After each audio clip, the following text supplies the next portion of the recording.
We're here in a not super scenic or aesthetic rice terrace area in Bali, but it's right behind my house. Ricky, the video man, does not think it's very pretty. I think it's kind of pretty. There's a little trash down there, unfortunately. That's tough, man. That does break my heart. This is gonna be a different kind of video. I wanted to share with you guys the origin of Land Insights. So let me rewind the clock and take you guys to 2022 in my land business. For context, at the beginning of 2022, I only had one business. I was just running the land business.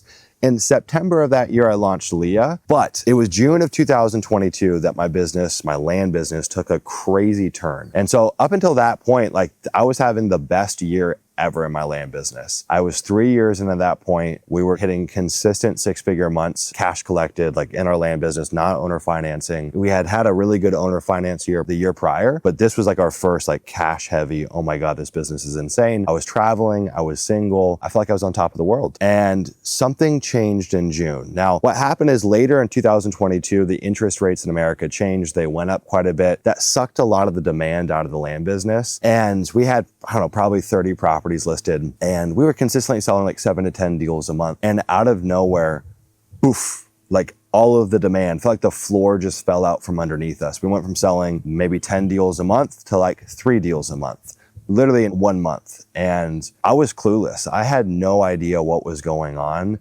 And I remember I just had started dating Sarah. August of 2022, we started dating, and we went on this big trip in November to Hawaii for a month. And the trip was amazing, but I remember being on that trip stressing the hell out because I had no way to diagnose what was going on in my land business. I had never experienced anything like that. And I remember being so scared. And at that point, we probably had 7 people on the team and payroll. And I'm like, I don't know what is going on. And I thought, okay, well, it's probably our disposition marketing. Maybe I've got to change the way these deals are marketed and change prices. And I went through this whole song and dance just to find out, actually, it wasn't really any of that.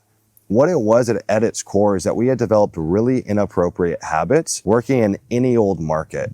You see, what was typically taught in the land business is go where other land investors are going. That was the adage, that was the approach. Well, there's a lot of land investors in Mojave County, so you should probably work there as well. And so I had never spent literally any time on market selection, and those bad habits caught up to me. And I remember having a conversation with Rylan sometime in the beginning of 2023, and he was going through something similar because he's saying, hey, some of my deals are doing really well, and some of my deals aren't doing well. And I think some of it's really related to the markets, the counties, the zip codes, the subdivisions, whatever, that these deals are in. And I started looking at my data. I'm like, wait, you're right. Like all of my properties in the Phoenix area, all those deals were not selling, but I had deals in parts of Colorado that were selling. And I'm like, yeah, it is very lopsided here. What's working and what's not working. It's not across the board that all demand has been taken from this business, just in some of the places. And it happened to be a lot of the places that every land investor was working in. So I was like, we should solve this. And we start aggregating all of this county data, and we started creating these data points. We're like, let's call it sell-through rates. We'll look at how much inventory turns over every 30 days, 90 days, et cetera. Let's track supply. Let's track pricing data. And so we started doing that manually. We started building out these monster spreadsheets, and we hired some VAs. And in the beginning, we only picked a few states. So we picked a few states and we tracked every single county in that state. We probably collectively had like 200, maybe 250 counties that we were tracking. And then every single month, those VAs would go in, manually update the data. As you can imagine, actually getting them to adhere to that was so difficult. Trying to get data updated on time and getting it updated for all the counties was like next to impossible. I'm like, wow, this is working. Like we were seeing the fruits of our labor from the market selection, but the system was not scalable. And so the original idea was, what if we created a business around this just simply to scratch our own itch? Because we figured that if we were going to fix this through code, right? Not labor, but code. It was going to be really expensive. So if we could offset some of that cost by building a business around it, we could scratch our own itch. Like the original intention was not that this was going to be a big business, but it was a way to kind of meet our needs and do it either slightly profitably or at least at break even. And so that's what we did. We went and found some developers that were in college, super young kids. We incentivized them by buying them nice new MacBooks and giving them a couple $1,000s. And they started to build the back end scraping code that we were using using to aggregate all of this data into a tool called Tableau. Now, I could tell you a whole story about how terrible Tableau is. If you're not familiar, it's like a very fancy spreadsheets for data analytics. There is no UI, it's not sexy, it's not easy to use, but that's what we started with. And so we started that in the beginning of 2023, sometime in like the early spring. By June of 2023, we had launched Land Insights. We publicly launched. And I'll never forget, on day one, like we barely marketed it. We sent some emails, we did a YouTube video. We were just testing the market. We honestly had no idea what the reaction was gonna be. And on day one, we had, I think, over $20,000 a month of new recurring revenue created in the business. And so you're like, oh, wow, like there's on day one with little marketing and with a product that's effective but kind of sucks. We're like, dude, there's something here. This is interesting, more interesting than we originally thought. The interesting thing is beyond the business of Land Insights, once we had that Tableau database, our businesses exploded. Like that took Ryland's business to a whole other level and continues to have massive ripple effects in our land business. Like we'll have our best year in the land business ever in 2025, which if you ask any land investor, it is one of the worst years to be buying and selling land. But a lot of our success goes right back to the code that we've developed in Land Insights. It's that good. Now, after launching, the problem that we had is like some people, maybe 25% of our users were extracting value from the tool. They understood how to use it and they understood like, wow, this is actually so powerful. And the other 75% were like, either the UI sucks, I don't know how to use the tool, or I don't even really know what the value is of market selection, because there was such indoctrination in this business. Like if you go to some of these gurus' YouTube channels, just as an example, you can find videos of them specifically saying, market selection does not matter, right? There was such an indoctrination that it was no longer, or it was never really an important part of the business. And so we had a lot of people that just signed up because it was like a new cool tool. And then like 1 month later, they would cancel because like, I don't know what to do with this, or I just don't enjoy the platform. We were profitable, but there was no growth trajectory. Like we could not outgrow our churn. What's funny is that first day of launch, there was a lot of firsts that happened here. That first day of launch, we were hosting our first ever Leah event.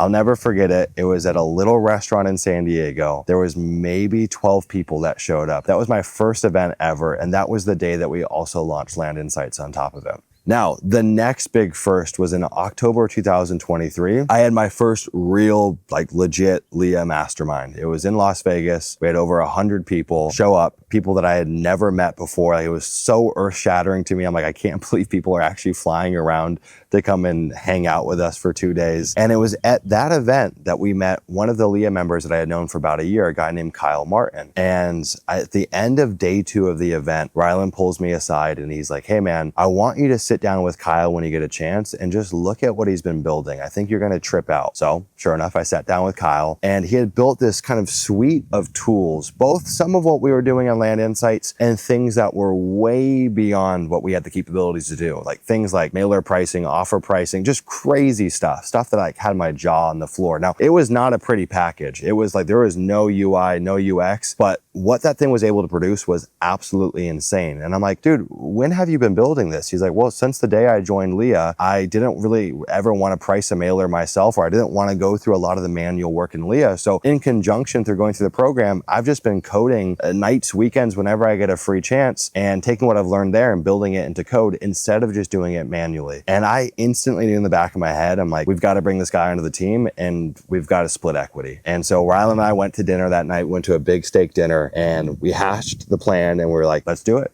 Let's bring him in, because at that point we knew obviously nothing about coding. We had a few college developers that were super spotty, and frankly, they probably knew nothing about coding. They were more like hackers than real coders. They had never built a front-facing platform used by consumers. Like they knew how to build out some scraping code and some simple stuff like that. But we quickly knew that like our churn was vicious and we were never going to outgrow having such a bad platform. It was so hard to use it. Like again, a minority of people could extract value from it, but simply most couldn't. So we brought Kyle on, and then in January of 2024 is when we released what we called V2 of Land Insights. That's when we got off of Tableau and we built kind of like Land Insights as you know it today, right? A beautiful tool with a beautiful UI, UX, something that anyone can use, whether you're a brand new land investor or you're a pro land investor. Really, anyone can use this tool. And it's frankly, it's fun to use. It's pretty, it's beautiful, it's effortless. Okay, wow, things start happening. The market notices. At this point, we're growing a ton. Now, I am a little cagey about releasing numbers, so I won't release numbers, but I'll just say that the growth rate is pretty impressive. By anyone's standards, it's a large number. Things started to take off. Now, one of the big features that Kyle released at the beginning of 2024,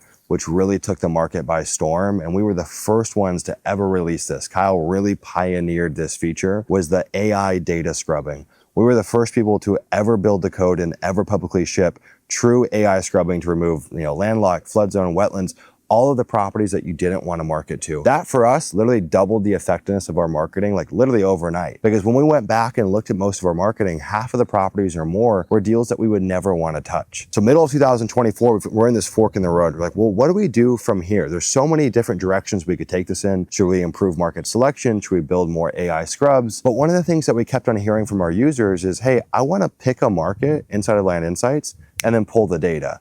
I don't want to pick a market and then go to a different data product and have this weird kind of awkward carryover. I want it to be native in one place. So middle of 2024, we started working on building our own data platform. Crazy process, multiple six figures for the contracts that we had to sign, a ton of legal work to figure out how we can actually go and license ownership data from bigger companies that have the repository that we needed within Land Insights. We shipped that in November of 2024. That was another massive leap for Land Insights. Now native in one platform, you could pick a market, you could pull your data, and you could scrub your data all in one place. And then from there, it's on and on and on again, right? We released the comping tool, the realtor reports for finding double close realtors, standard agents, photo editing tool. I mean, it just keeps on growing. And I just think it's a fun story to marvel at because I think everything in business, at least for me, all of my big breakthroughs, all of the big 180s that I've made have always come from experimenting. Like I'm never afraid to experiment. If you look at the origin of Land Insights, it was just one big experiment. And it started with scratching our own itch. It never was going to be a public tool. It was, hey, our land business is struggling. We need to pivot and figure out how to solve this. And then it became so cost prohibitive that we said, let's build a tool and release it. Now, maybe you're never going to release a SaaS platform. Maybe you will, who knows? But even in your land business, like again, the breakthroughs come from experimenting. And so I always have a budget that I set aside to run tests. Every quarter, we're gonna experiment, we're gonna test. A lot of it fails, but maybe 5% of it actually pans out. And that does pan out is the quantum leaps. The leaps that frankly, so few land investors ever make because they really are looking, if I had to like try to generalize, most land investors that I talk to, they're looking for a blueprint and they don't want to think outside the box. And that's fine. Like you can be moderately successful doing that. But again, like the earth-shattering outsized returns come from experimentation. Now, to wrap this video up, one of the big releases that we just made is Land Insights Lite and Land Insights Starter. We've just released a plan that now makes Land Insights free for new land investors, as well as a mid-tier plan at $47 a month that unlocks a lot of the power that literally hundreds of land investors have been paying $500 a month for the last 2.5 years. We're now slowly releasing some of these features free to help the folks that are just getting started, helping the folks that are maybe having a tough 2025 because the market's in a weird place. It's my hope that by releasing this, again, we can experiment, see what happens, learn from our users, but also that you'll grow with the platform. Eventually, you will be a pro land investor that uses Land Insights Pro, as the name implies. So, was feeling nostalgic, wanted to share the story. Hopefully, there's some takeaways for you guys. And if you guys want to sign up for Land Insights Lite, just go to landinsights.co and you can check it out there. Cheers. You're serious about flipping land for predictable profit and you want to plug into the exact system our students are using to close their first deal or their next 10 deals, then tap the video right here. It's a free 15-minute strategy call where we're going to pull back the curtain and show you the exact LIA system that our students are using right now. We'll show you the entire process A to Z on how you can start landing deals in the next 90 days or less. Slots tend to fill up fast. Grab your spot now. And I look forward to showing you the exact LIA land flipping playbook that I've been using for the last 6 years and that nearly 500 other LIA members have used today. Click it and I'll see you inside.